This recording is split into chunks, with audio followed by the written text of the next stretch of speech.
Hello बच्चों, कैसे हैं आप लोग? आप लोग बहुत अच्छे होंगे। और आप लोग का एग्ज़ाम शुरू होने वाला है 24 फरवरी को। हिंदी का पहला पेपर है।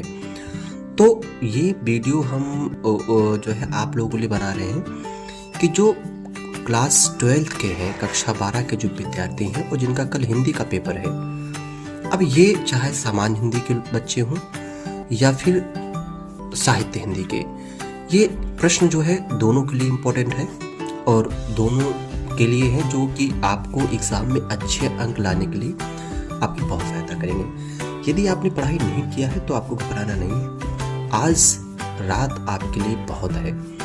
अगर आप जो मैं आपको प्रश्न बता रहा हूँ, इन प्रश्नों को अगर आज रात्रि तक पढ़ लेते हैं तो इतना साफ सोच लीजिए कि आपको एग्ज़ाम में बैठने के बाद आपको ऐसा महसूस नहीं होगा कि आपने पढ़ाई नहीं किया है। तो हम आपको बताते हैं कि आपको क्या क्या पढ़ना चाहिए। सबसे पहली चीज़ ये है कि आपको जीवन परिचय तैयार कर लेना चाहिए। हिंदी में जीवन परिचय है, अगर उसको आप पढ़ लेते हैं तो बहुत आसानी से आप बहुत अच्छे अंक तैयार कर सकते हैं। मैं आपको 4 जीवन परिचय बताऊंगा और 4 पढ़ेंगे तो उसमें से आपको 2 आ ही जाएंगे। जैसे ही पहला है कि आप वासुदेव शरण अग्रवाल को तैयार कर सकते हैं। वासुदेव शरण अग्रवाल, आप इनका जीवन परिचय तैयार कर लेंगे। दूसरा जो होगा एपीजे अब्दुल कलाम, एपीजे अब्दुल कलाम जी का तैयार कर लेंगे। तीसरा जो है भारतेंदु हरीशचंद्र जी हैं, भारतेंदु हरीशचंद्र, इनका तैयार कर लेंगे। और जयशंकर प्रसाद जी हैं, जयशंकर प्रसाद जी हैं। आप अगर इनका जीवन परिचय पढ़ लेते हैं अच्छे से तो आपको बहुत ही आसानी होगी, कोई दिक्कत नहीं होगा। परीक्षा में आपके 2 आ जाएंगे, 4 बता रहा हूँ, बहुत अच्छे से तैयार कर लीजिएगा। दूसरा जो आपको तैयार करना है, इसमें आप जो है इसमें आप निबंध अच्छे से तैयार कर सकते हैं। अगर आपने निबंध अच्छे से पढ़ लिया है तो वो आपको बहुत अच्छा अंक देगा। जैसे कि एक पहला होगा वृक्षारोपण, वृक्षारोपण पर आपको तैयार कर लेना चाहिए। दूसरा है बेरोजगारी, बेरोजगारी जो है बहुत ज़्यादा परीक्षा में आने की संभावनाएं रखती हैं। और तीसरा जो है जनसंख्या वृद्धि, जनसंख्या वृद्धि को कैसे इसकी क्या समस्याएं हैं और इसके क्या समाधान हैं, आप अगर इसको पढ़ लेंगे तो बहुत आसान होगा। तीसरा प्रश्न जो आपको तैयार करना है वो है प्रार्थना पत्र। अगर आप प्रार्थना पत्र पढ़ लेते हैं तो वो आपकी परीक्षा में आएगा। तो इसलिए प्रार्थना पत्र में आपको तैयार क्या करना है, आपको बैंक में खाता खुलवाने हैं। बैंक में खाता खुलवाने के लिए या खोलने के लिए है ना, प्रबंधक को, जो बैंक का प्रबंधक होता है, उसको एक आवेदन पत्र देंगे। या फिर आप तैयार कर सकते हैं कि जो आपके गली है, जो आपका मोहल्ला है, गली है या मोहल्ला है, उसमें गंदगी फैली हुई है, गंदगी जो है फैली हुई है और उसको जो है साफ करने के लिए अपने जिला अधिकारी को एक आवेदन पत्र लिखना है। जिला अधिकारी जो मजिस्ट्रेट होते हैं, जो कलेक्टर होते हैं, उनको जिला अधिकारी को क्या करना है, आवेदन पत्र लिखना है या फिर एक प्रार्थना पत्र लिखना है, जिससे कि आपके गले की और जो मोहल्ले हैं, जो आपका एरिया है, वहाँ पर सफाई करवा दिया जाए। चौथा चीज़ जो है आपको मुक्ति यज्ञ तैयार कर लेना है। अब मुक्ति यज्ञ में इसलिए कह रहा हूँ, ये सबके लिए नहीं होता है। तो ये मुक्ति यज्ञ जिन लोगों के जिले में लिखा जाता हो वहाँ पर लोग मुक्ति यज्ञ, या फिर जो आपके यहाँ के जो आपके जिले में जो खंड काव्य लिखा जाता है, जो खंड काव्य लिखा जाता है उसको तैयार कर लेंगे, ठीक है। और खंड काव्य में जो नायक होता है, नायक का जो चरित्र चित्रण है उसको तैयार कर लीजिए। चरित्र चित्रण जो है उसको खूब अच्छे से पढ़ लीजिएगा, तैयार कर लीजिएगा। 5वां प्रश्न जो है आपको तैयार कर लेने हैं, जो पंचलाइट है। पंचलाइट आपको पता है ये बहुत आती है। उसके बाद पंचलाइट के साथ साथ में कर्मनाशा की हार है ना, इन दोनों को आप इनके जो है उद्देश्य हैं, कहानी का जो उद्देश्य है, या फिर आप इसका जो सारांश आपको पता हो, कहानी का सारांश जो कि बहुत आसान होता है, उसको लिख दीजिएगा। 7वां प्रश्न जो है, जो बहुत ही खास है, आपको पता होना चाहिए कि संस्कृत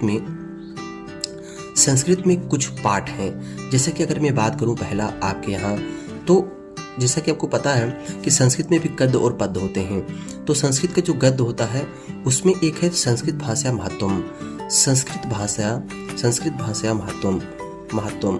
तो आप इस चैप्टर का अनुवाद अच्छे से पढ़ लीजिएगा। इसके बाद जो जातक कथा है, जातक कथा, इसका जो आप अनुवाद अच्छे से पढ़ लीजिएगा। अगर आप इसको पढ़ लेते हैं, एक होता है पंचशील सिद्धांत, ठीक है, पंचशील सिद्धांता, इन तीनों चैप्टर का जो है आप तैयार कर लेंगे अनुवाद अच्छे से। उसके बाद 8वां प्रश्न जो है संस्कृत का जो श्लोक होता है उसके अनुवाद आपको तैयार कर लेने हैं, जिसमें कि सुभाष तानी आता है, सुभाष तानी, ठीक है। तो इसको आपको क्या करना है, तैयार कर लेना है। यहाँ का जो अनुवाद है आपको पढ़ने हैं, इन दोनों का जो है अनुवाद आपको तैयार कर लेने हैं। यहाँ से अनुवाद 100% आपके पेपर में आ जाएगा। दूसरी चीज़ें क्या है, परीक्षा में आपके आते हैं प्रश्नोत्तर, ठीक है।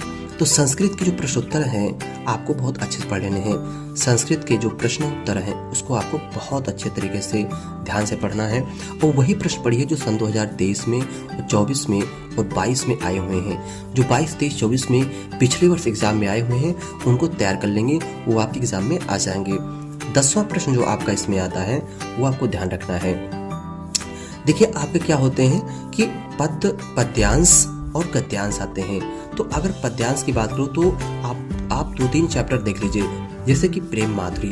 अगर आप प्रेम माधुरी जो है इस चैप्टर का देख लेते हैं तो यहाँ से जो है व्याख्या करने के लिए आ जाता है।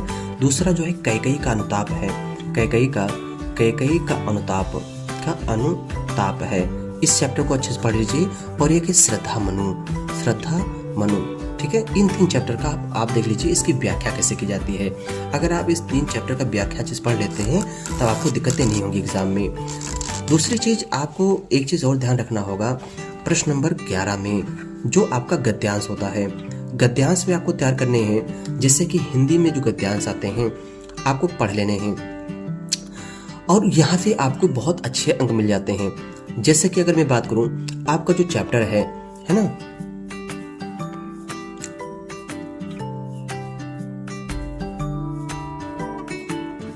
कई सारे चैप्टर आप में हैं, तो गद्यांश का जो पैसेज आता है करने के लिए, उन पैसेज को आप अच्छे से पढ़ लीजिए। पहला चैप्टर का जो पैसेज है, दूसरे चैप्टर का जो, तीसरे चैप्टर का, इसको आप देख लीजिए कि पहले चैप्टर में क्या है, दूसरे चैप्टर में क्या है, तीसरे चैप्टर में क्या है, उनके गद्यांश को देख लीजिए। और वो बहुत आता है पेपर में, ठीक है। तो उस गद्यांश को पढ़कर आप पता करेंगे कि हाँ ये किस पाठ से लिया गया है, उसके लेखक क्या है। तो प्रत्येक पाठ जो है ना, उन पाठों में आपको ये एक अंदाजा मिल जाएगा कि हाँ इसमें क्या है क्या नहीं है, ठीक है। जैसे कुछ पाठ है, आप जो है उसमें से कुछ शब्दों को पकड़ लेंगे। प्रत्येक पाठ में कुछ शब्द ऐसे होते हैं जो उसको कोट कर देते हैं कि हाँ ये पाठ से ही लिया गया है। जैसे कि आपने 10th क्लास का अगर पेपर दिया होगा तो 10th क्लास में आपको पता होगा कि एक पाठ है मित्रता, और इस मित्रता पाठ में आपको पता है कि प्रत्येक जो गद्यांश होता है उस गद्यांश में जो पैसेज होता है उसमें एक शब्द मिलता है मित्र। तो ऐसे ही आप इसमें भी ढूंढ लेंगे कि हाँ इस चैप्टर में कौन सा ऐसा शब्द है जो हर एक पैसेज में कॉमन है। तो 2-3 शब्द ऐसे होते हैं जो प्रत्येक क्वेश्चन में या पैसेज में कॉमन होते हैं, ये आप तैयार कर लेंगे और आप इस अनुसार से प्रश्न दे सकते हैं। तो यहाँ से जो आप करेंगे, और ये मैंने जो 11 पॉइंट्स आपको बताए हैं, अगर यहाँ से आप तैयार कर लेते हैं तो यहाँ से 70 नंबर आपको बहुत आसानी से मिल जाएगा। 100 में से 70 नंबर मिल जाएगा। अगर केवल आप इतना ही आज रात केवल तैयार कर लीजिए। आज की रात जो है, इस रात में आपके पास अभी 12 से 20 घंटे हैं, और इस 20 घंटे में अगर आप अच्छे से पढ़ लेंगे तो आपको कुछ भी परेशान होने की जरूरत नहीं पड़ेगी। केवल आप इतना पढ़ लीजिए जो हमने आपको बताया, इतने में आप अगर चाहेंगे तो बहुत तैयार कर सकेंगे। इसके साथ साथ में कुछ चीज़ें और हैं, ध्यान रखना है कि आपको जो जीवन परिचय है वो जीवन परिचय आपको केवल 80 शब्द में लिखने हैं, ठीक है। इसमें जो क्वेश्चंस होते हैं उनके लिखने की एक लिमिट होती है, और एग्जाम में आपको लिखा होता है कि जीवन परिचय केवल 80 शब्द में लिखिए। आपको निबंध जो है कम से कम ये जाने कि 600 या 650 शब्द में लिखने हैं।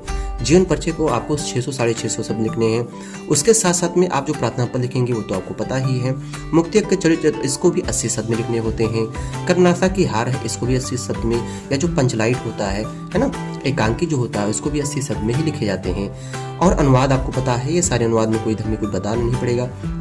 इन सारी चीज़ों को आप बहुत अच्छे से समझ लेंगे, काफ़ी अच्छा आएगा। गद्यांश आप बहुत सारे पार्ट हैं, उनमें से जो आपका बहुत फेवरेट है, जो आपको बहुत आसान लगता है, और जो उसी शब्द को ढूंढ कर आप नोट कर लीजिए, और आपको पाठ का नाम, लेखक का नाम याद होना चाहिए। अगर ये वीडियो पसंद आई हो तो आप इसको लाइक कर दीजिए, चैनल को सब्सक्राइब करिए इसी प्रकार की वीडियो को जानने के लिए, और हम उन्हीं प्रश्नों को लाएंगे जो आपके एग्जाम में डायरेक्ट पूछे जाए।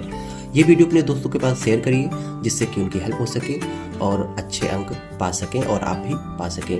कल के लिए बहुत बहुत बधाई।